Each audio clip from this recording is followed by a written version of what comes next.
स्नेही बंधुओं,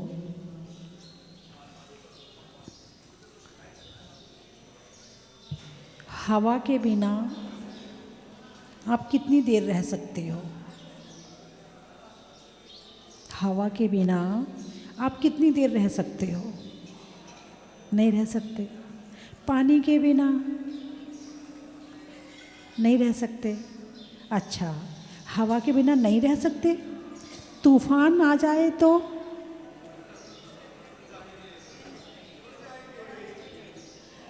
और तूफान भी ऐसा कि तुम्हें उड़ा के यहाँ से उठा के 50 किलोमीटर दूर पटक दे, बचोगे? हवा जीवन देती है और अति हो जाए तो जीवन ले भी लेती है ना? पानी के बिना जीवन नहीं है, लेकिन अति हो जाए, बाढ़ आ जाए, समुद्र की लहरें किनारे तक आ जाएं, जहाँ शहर बसे हुए हैं, फिर क्या होगा? जो जीवन दे रहा है वो जीवन ले लेगा। 1 मिनट, ये जो महिलाएं पूजा कर रही हैं, सुनिए, जो महिलाएं पूजा कर रही हैं वो प्रवचन सुनती हैं टीवी में? सुनती हो? अब साक्षात हो रहा है। केवल टीवी में सुनूंगी, साक्षात नहीं सुनना है।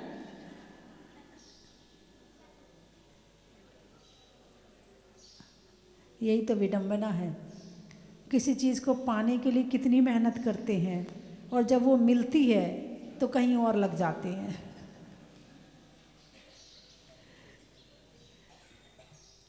तो अति, हवा चाहिए भी मगर सीमा में, पानी चाहिए भी मगर सीमा में। अति बुरी है। बैलेंस बनाकर जीवन चलाओगे तो जीवन बहुत अच्छा चलेगा, और जीवन में बैलेंस नहीं बनाओगे तो जीवन बिखर जाएगा। नदी पहाड़ों से निकल के समुद्र में पहुंचती है। कब? जब 2 तटों के बीच बहती है, यानी संयम के साथ में। किसके साथ में? संयम के साथ में। यदि वो तटों के बंधन को तोड़ दे तो कहीं भी बिखर जाएगी, मंजिल तक नहीं पहुंच पाएगी। तो ये प्रकृति हमें शिक्षा देती है कि हमें अपने जीवन में संयम बहुत ज़रूरी है। हम कोई भी क्रिया करते हैं, हर क्रिया में बैलेंस ज़रूरी है, और भगवान महावीर ने उस बैलेंस का नाम दिया है समिति। क्या नाम दिया है? समिति। बोलना ज़रूरी है मगर समिति के साथ, चलना ज़रूरी है मगर समिति के साथ, बैठना उठना ज़रूरी है मगर समिति के साथ, है ना? भोजन ज़रूरी है मगर समिति के साथ। कोई भी काम करते हो बैलेंस होना चाहिए।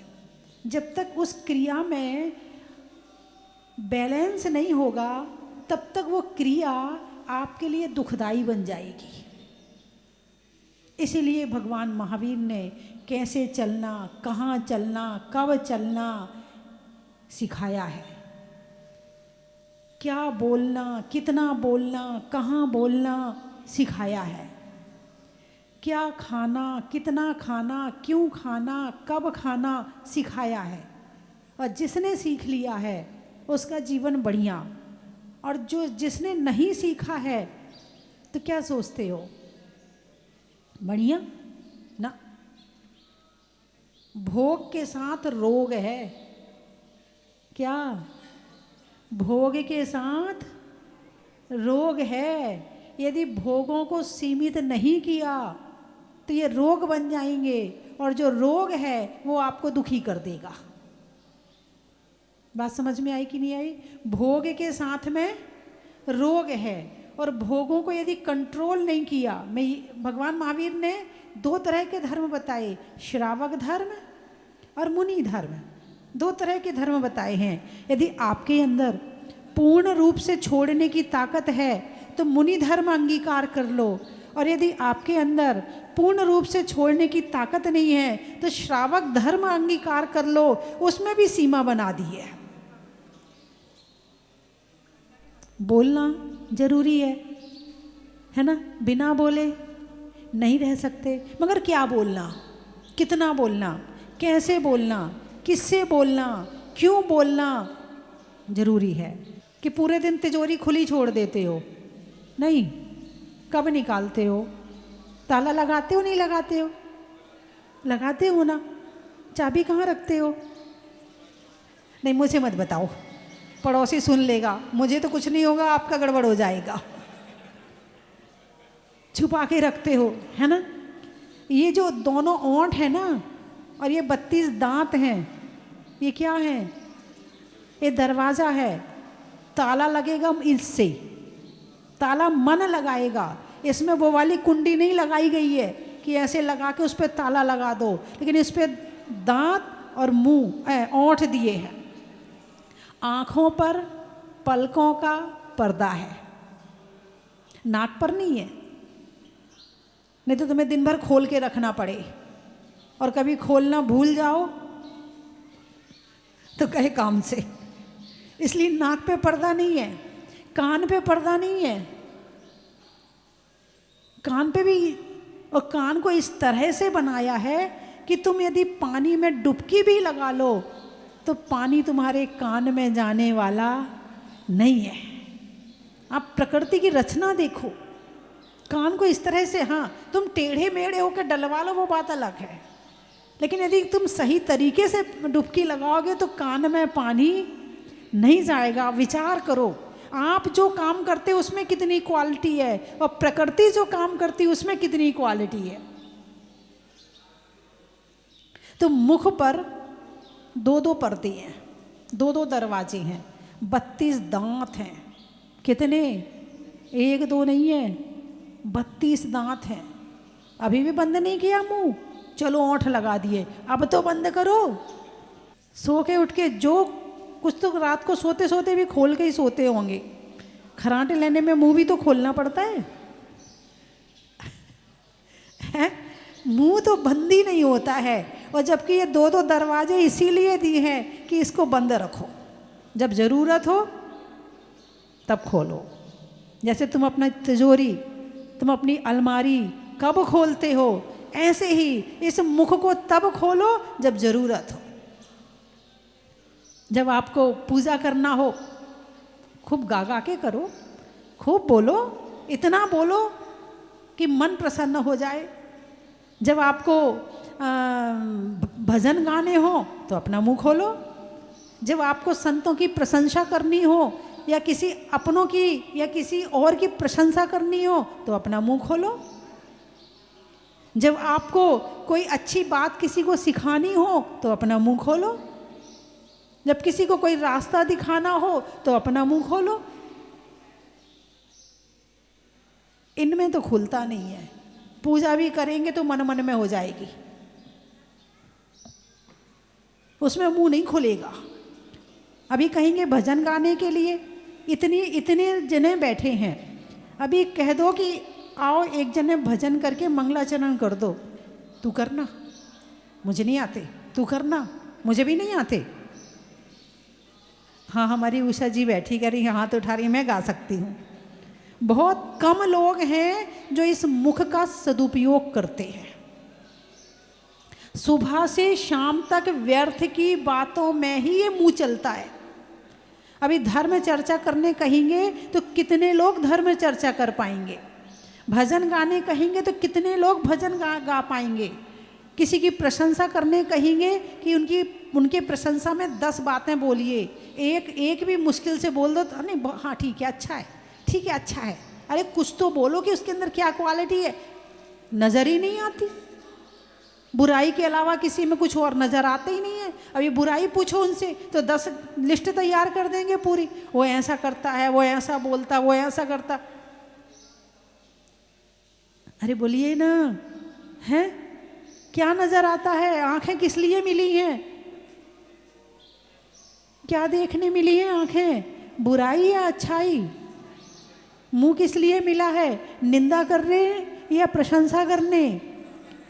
क्या कर रही हो?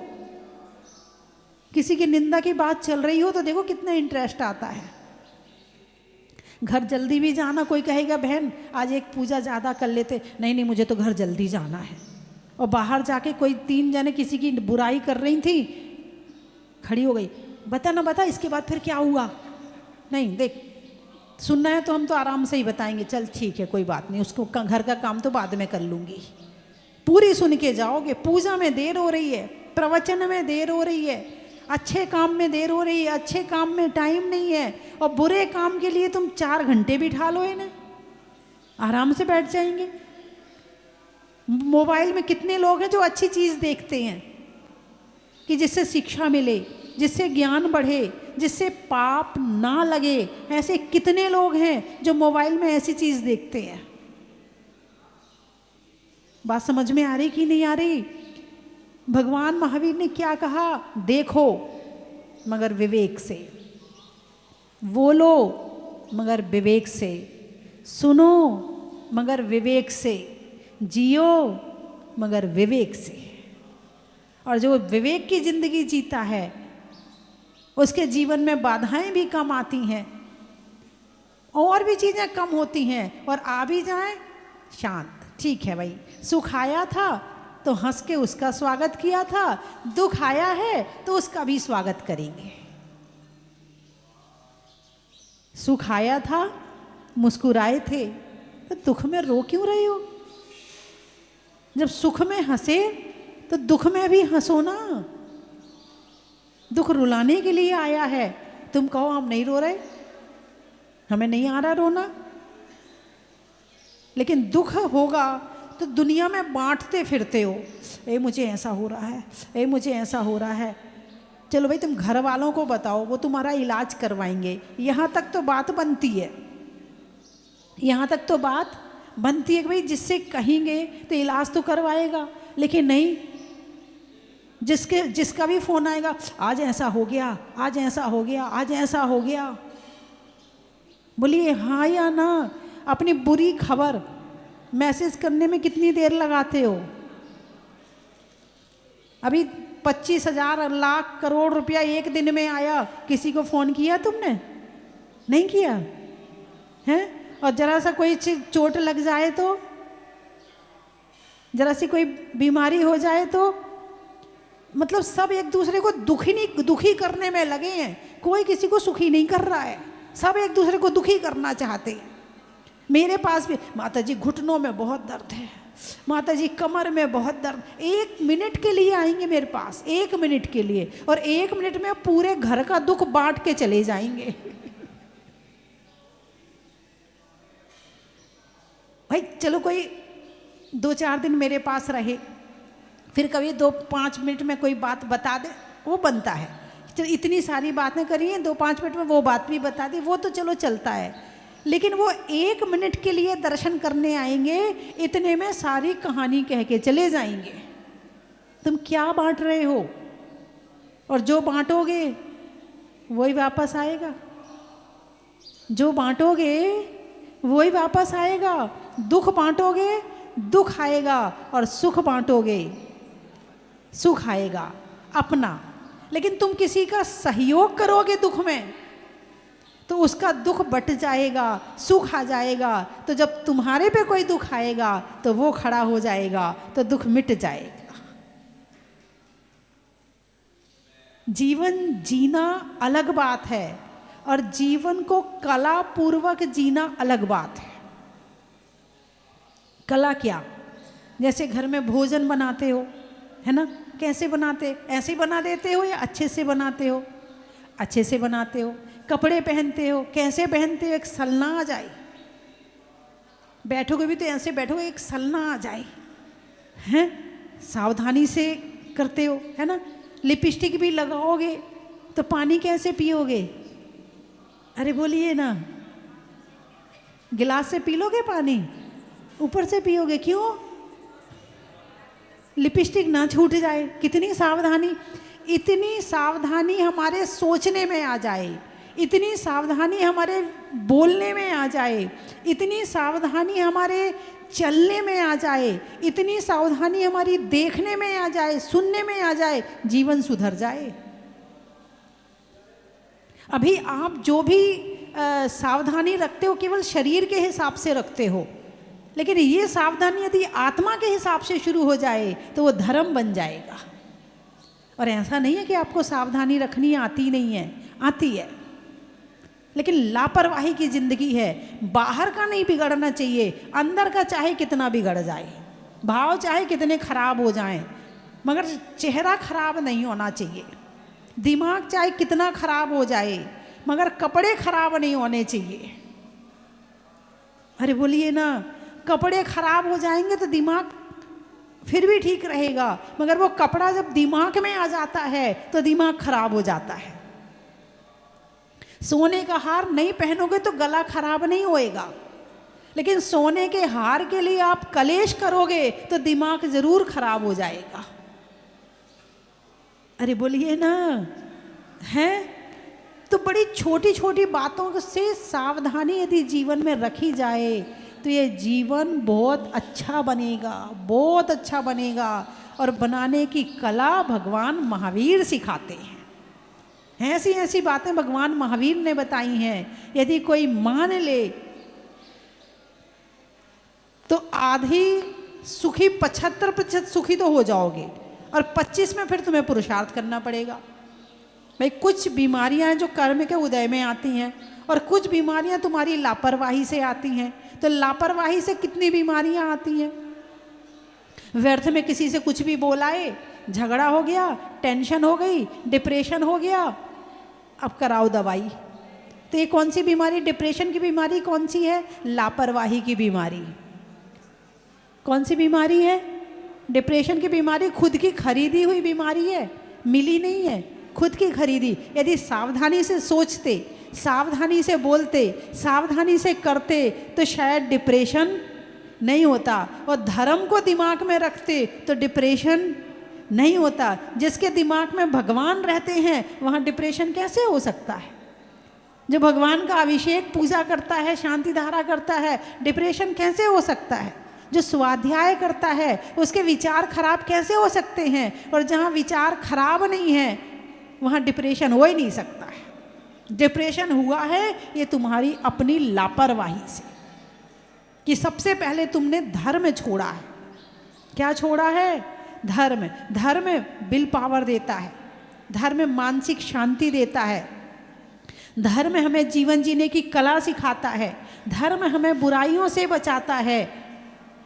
और यदि धर्म को छोड़ दिया तो फिर तो भोग रोग बन जाएंगे। क्या भाई, धर्म को छोड़ा तो बचा क्या? भोग, खाने का भोग, देखने का भोग, सुनने का भोग, सूंघने का भोग, स्पर्शन इंद्री का भोग। और भोग में जब डूब गए तो अति हो गई, और अति की इति होती है। हवा जब तक थी तब तक आप बहुत अच्छे से बैठे हैं, और तूफान आ गया तो खिड़की दरवाजे बंद कर दिए, और ऐसा तूफान आया कि खिड़की दरवाजे तोड़ के अंदर आ जाए। तो जो भोग है ना, ये तूफान बन के आ रहे हैं वर्तमान में। इस समय भोगों का तूफान चल रहा है, और इस तूफान से बचना चाहते हो तो धर्म के घर के अंदर आना जरूरी है। धर्म की मजबूत दीवार जिसके पास में नहीं है वो इन भोगों के तूफान में उड़ जाएगा, और कहाँ गिरेगा पता नहीं है।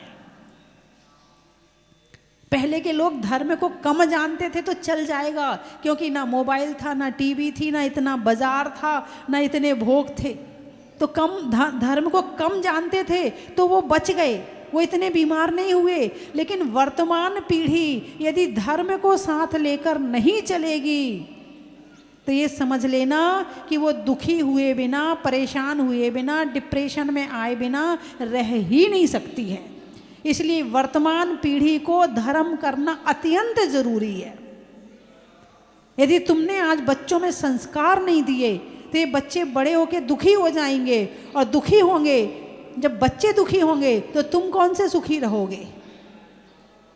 तुम सुखी रहना चाहते हो तो तुम भी धर्म से संस्कारित हो और बच्चों में भी संस्कार भरो। तो बोलना सीमा में, चलना सीमा में, चलने को, ठीक से चलने को एरिया समिति कहते हैं। क्या कहते हैं इसको? एरिया समिति। और हित मित प्रिय वाणी बोलने को भाषा समिति कहते हैं। क्या कहते हैं? भाषा समिति। यदि भाषा समिति हो ना तुम्हारे पास, तुम्हारे घर में लड़ाई झगड़े ना हो, तुम्हारे घर में सास बहुओं के लड़ाई झगड़े ना हो, पति पत्नी के लड़ाई झगड़े ना हो, यदि भाषा समिति आ जाए तो। अवध की भाषा सुनी आपने? नहीं सुनी? बड़ी मीठी भाषा है। जब वो लड़ते हैं ना तो जी जी करके लड़ते हैं, जी जी करके। लड़ने में भी जी का प्रयोग करते हैं, लड़ने में भी। यदि वो लड़ भी रहे हो ना तो ऐसा लगता है ये बड़े प्यार से बात कर रहे हैं। और हरियाणा, यूपी, राजस्थान, यदि ये बोल भी रहे हो ना,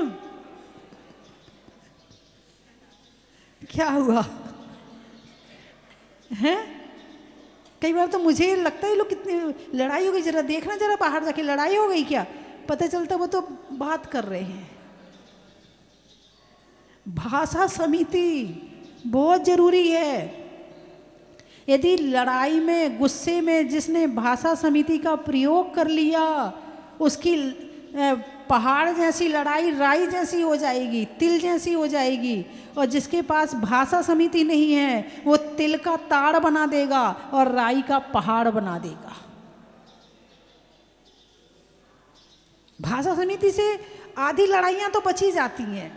लड़ाई की, तूने ऐसा क्यों कह दिया, ये कौन सा तरीका है तेरा बोलने का, ऐसे तो बोलते हो।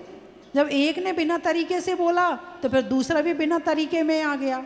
अब दोनों बिना तरीके में आ गए, फिर मामला गड़बड़ हो गया। अब सुलझाए कौन? आग लग गई, पानी कौन डाले? दोनों आग बन गए। यदि एक में आग लगी है तो दूसरा पानी डाल सकता है, दूसरे में लगेगी तो दूसरा डाल सकता है, और दोनों में लग जाए तो चलो घर वाले डाल देंगे। अब घर वाले भी साथ शुरू हो जाएं तो फिर सब लड़ाई देखेंगे, ताली बजाएंगे और खुश है, देख मज़ा आ रहा है, अच्छी आग लगी है।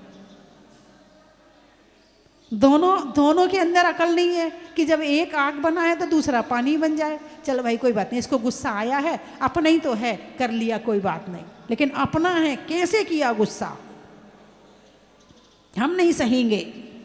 अब सहेंगे नहीं तो रहेंगे नहीं। हमारे यहाँ की तो परंपरा है, भारत की परंपरा है, एक गुस्से वाले पति को एक पत्नी 50 साल तक निभा देती है। बोलिए हाँ या ना? ऐसे जोड़े आ रहे कि नहीं आ रहे? गुस्से वाले पति को 50 साल तक, 50 के बाद छोड़ती नहीं है वो, तो 50 मैंने वैसे ही कहा है, सारी जिंदगी निभा देती है। और आने वाली पीढ़ी, तुमने हमारे लिए ऐसा नहीं किया तो हम तुम्हारे लिए ऐसा नहीं करेंगे, तुमने हमारे लिए ऐसा नहीं सोचा तो हम तुम्हारे लिए नहीं सोचेंगे, तुम हमारे लिए नहीं करते तो हम तुम्हारे लिए नहीं करेंगे। समर्पण खत्म। जैसे वो दो पार्टनर होते ना, पार्टनर बिजनेस में, बराबर का हिस्सा, और किसी ने थोड़ा कम ज़्यादा कर दिया तो हिस्सा खत्म, लड़ाई हो गई, पार्टनर अलग। अब आजकल लाइफ पार्टनर आ रही हैं, अब श्रीमती नहीं आ रही हैं, अब कौन आ रहे हैं? लाइफ पार्टनर आ रहे हैं। अब पार्टनर तो पार्टनर है। फिर मैं एक कहानी सुनाती हूँ ना, बड़ी अच्छी, पहले सुनाइए फिर से सुना देती, मुझे अच्छी लगती इसलिए। एक बार दो लाइफ पार्टनर थे। कौन? पति पत्नी नहीं, लाइफ पार्टनर, दोनों जॉब करते थे। अब वो कोई एक करवा चौथ का व्रत आता है तो पत्नी बोली तुम मेरे लिए करो तो मैं तुम्हारे लिए करूँगी, और तुम मेरे लिए नहीं करो तो मैं तुम्हारे लिए नहीं करूँगी। दोनों कमा रहे हैं। सालों से सोचते थे कभी यहाँ जाना शांति धारा भी, लेकिन कभी ऐसा अवसर नहीं आया। कल आए, आपके दर्शन किए, भगवान के दर्शन किए, तो मतलब आप बोल रही थी ना कल सुनने के लिए कि प्रवचन कल सुनोगे क्या, तो अब ये सिर नहीं हिला पा रहा कि माता जी कल जाना है हमें यहाँ से। बिल्कुल, ये बात मैं जब से भगवान निकले हैं तब से मैं ये बात सुनते आ रही हूँ कि जैसे ही यहाँ घुसते हैं, दर्शन बाद में होंगे, फीलिंग शुरू हो जाती है कि कुछ ऐसी जगह आ गए हैं जहाँ बहुत ऊर्जा है, बहुत ऊर्जा है। अपने आप ही महसूस होता है, बताने की ज़रूरत नहीं पड़ती, महसूस होती है। लोगों के रोंगटे खड़े हो जाते हैं, आँखों से आंसू बहते हैं और ऐसा लगता है भगवान को देखते रहें, देखते रहें, देखते रहें। ऐसी ऊर्जा है इस क्षेत्र की, ये ऊर्जा ही आपको खींचती है, मैं नहीं खींच रही। अरे बोलिए ना। तो फिर मैं यहाँ का गुणगान करने के लिए कोई भक्त तो चाहिए ना। अभी अच्छी बात है कि भगवान के गुणगान करने के लिए मैं भगवान के चरणों में आई और भगवान ने मुझे बुलाया, तो ये मौका मुझे मिला, है ना। लेकिन जो भगवान की ऊर्जा है, भगवान की शक्ति है, जो वास्तव में मैंने 30 वर्षों में बहुत जगह दर्शन किए हैं, लेकिन जो मैंने यहाँ पाया है मुझे कहीं भी नहीं मिला। 30 वर्षों में, 30 वर्ष बहुत होते जीवन के। आप लोग कितना घूमते हैं जितना हम घूमते हैं, हमारे बराबर तो आप घूम ही नहीं सकते हैं, आपको तो घर वापस जाना पड़ता। लेकिन मैंने जो 30 वर्षों में देखा और जो मैंने यहाँ देखा है, मैंने दुनिया में कहीं भी नहीं देखा। वो ऊर्जा है जहाजपुर में। ऐसे नहीं आते लोग, ऐसे नहीं करते लोग, कुछ तो है यहाँ पर, बहुत कुछ है, बहुत बढ़िया, तालियाँ। बहुत कुछ है, कुछ नहीं है, बहुत कुछ है ना। तो ये हम लोगों का, भक्तों का पुण्य है कि हमारे समय में भगवान जमीन से निकले। ये हम लोगों का पुण्य है, हम लोगों को दर्शन मिल रहे हैं, अभिषेक पूजा मिल रही है। विधान करने का अभी 19 तारीख से बॉम्बे वालों का सिद्ध चक्र विधान है, 100-150 लोग आ रहे हैं 19 से 23 तारीख तक। फिर एक दिल्ली वालों का सिद्ध चक्र विधान है अष्टानी का पर्व में। तो ऐसे यहाँ पर लगातार हमारे चक्रवर्ती महाराज बैठे हैं, नरेंद्र जी, बबीता जी, उषा जी, पाटनी, कलकत्ता वाले। अभी आपने पिछली अष्टानिका में यहाँ पे कल्प ध्रुव महामंडल विधान समोशरण की रचना करवाया था। तो भगवान की भक्ति आप यदि करोगे तो मुझे लगता है कि बिना रिजल्ट दिए तो जाएगी ही नहीं, ऐसे भगवान है ना। छोड़ने में आसक्ति का, करने में अभिव्यक्ति का, और जहाजपुर के भगवान की भक्ति का बड़ा ही महत्व है। आत्मा में एक का, मनुष्यों में नेक का, और करने में जहाजपुर वाले भगवान के अभिषेक का बड़ा ही महत्व है। लगाने में नारा का, आकाश में तारा का, और करने में जहाजपुर वाले भगवान की शांति धारा का बड़ा ही महत्व है। हिंदी में मात्रा का, स्कूल में छात्रा का, आज आपकी जहाजपुर की यात्रा का बड़ा ही महत्व है।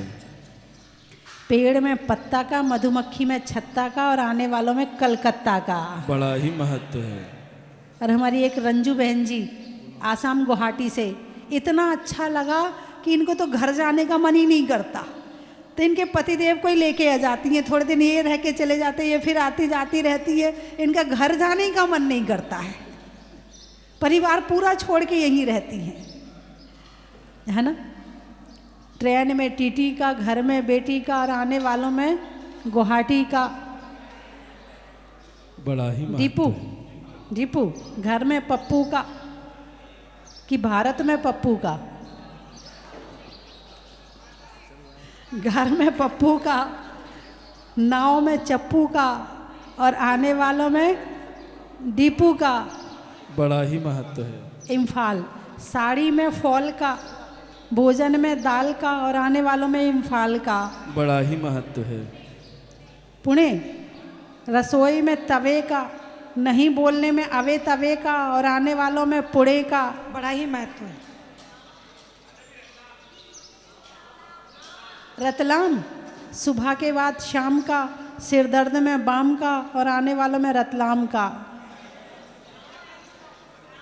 नावा, मिठाइयों में मावा का, शादी के शावा का, और आने वालों में नावा का बड़ा ही महत्व है। अनाज में दाने का, इनाम में पाने का, और आपके जहाजपुर जल्दी वापस आने का बड़ा ही महत्व है। जोराट, गाँव में खाट का, बनिया में बाँट का, और आने वालों में जोराट का।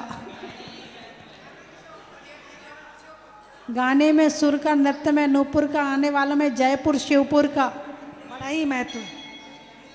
खनिया धाना, रिश्तों में नाना का, पुर्जों में पाना का, आने वालों में खनिया धाना का,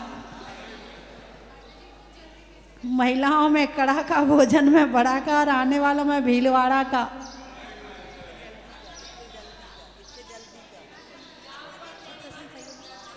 अच्छा, बात को कहने का, नदी के बहने का, और यहाँ पर रहने का। तेरे दर के आगे बाबा मेरा एक घर हो जाए, जब खिड़की खोलो तो तेरा दर्शन हो जाए।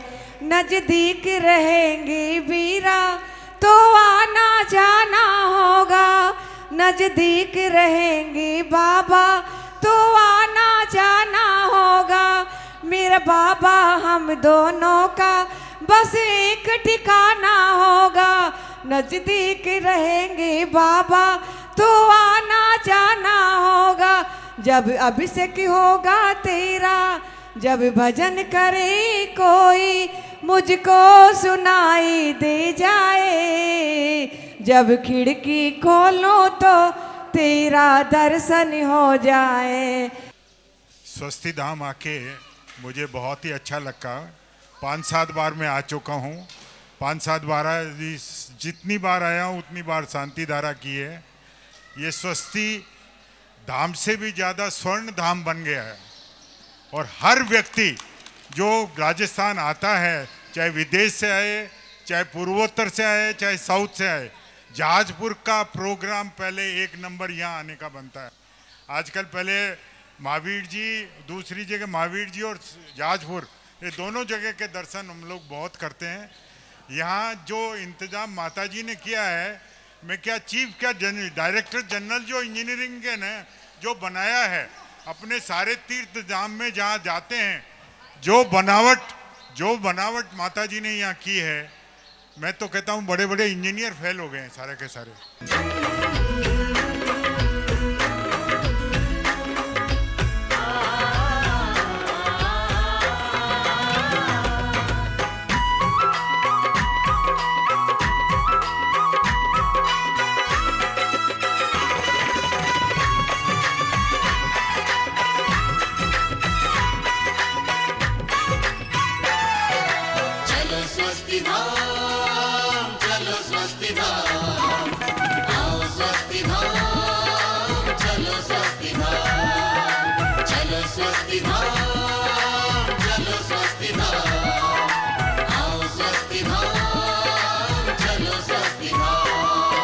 स्वस्ति धाम मुझे जाना है, मन में है ये धारणा। स्वस्ति धाम मुझे जाना है, मन में है ये धारणा। विश्व तीर्थंकर की मूरत हो, विश्व तीर्थंकर की मूरत को मन भर के निहारना। चलो स्वस्ति धाम, चलो स्वस्ति धाम, आओ स्वस्ति धाम, चलो स्वस्ति धाम। चलो स्वस्ति धाम, चलो स्वस्ति धाम, आओ स्वस्ति धाम, चलो स्वस्ति धाम।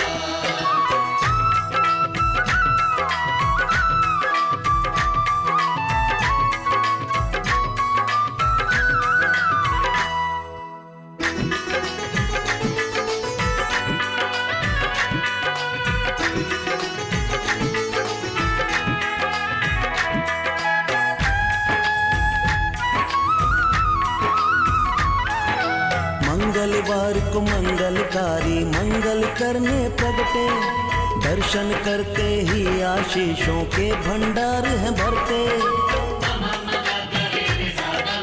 मंगलवार को मंगलकारी मंगल करने प्रगटे, दर्शन करते ही आशीषों के भंडार हैं भरते।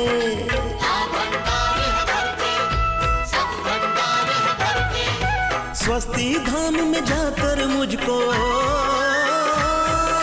स्वस्ति धाम में जाकर मुझको भी जीवन है सुधारना। स्वस्ति धाम मुझे जाना है, मन में है ये धारणा। चलो स्वस्ति धाम, चलो स्वस्ति धाम, आओ स्वस्ति धाम।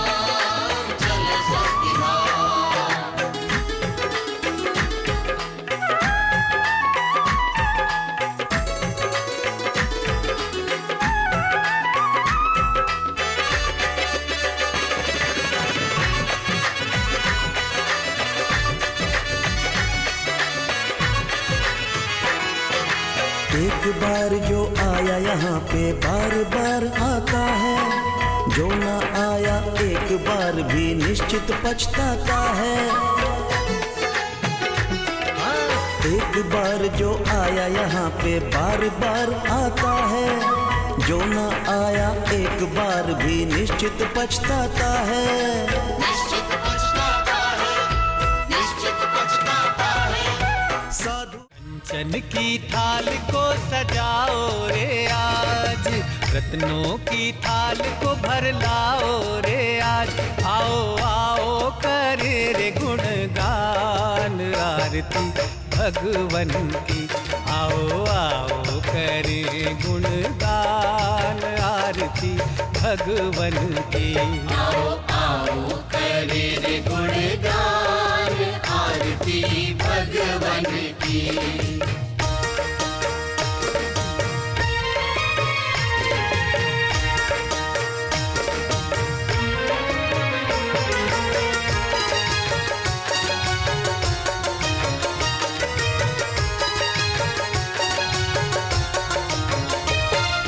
पिता सुमित्र के राज दुलारे, माँ पद्मा जी के नैनों के तारे। पिता सुमित्र के राज दुलारे, माँ पद्मा जी के नैनों के तारे। राजगृही में